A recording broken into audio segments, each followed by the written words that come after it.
In this video, I'll show you how to transfer USDT from Binance to your MetaMask wallet step by step.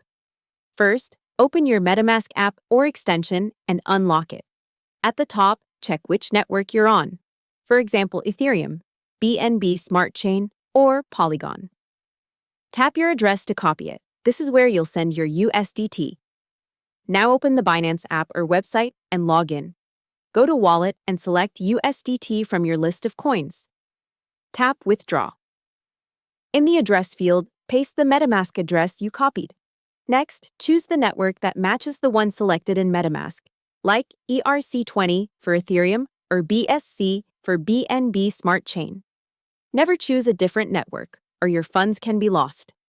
Enter the amount of USDT you want to send, review the fees and details, then confirm the withdrawal. After a few confirmations, your USDT will appear in MetaMask. Hope the tutorial was helpful. Subscribe to my channel and see you in the next video.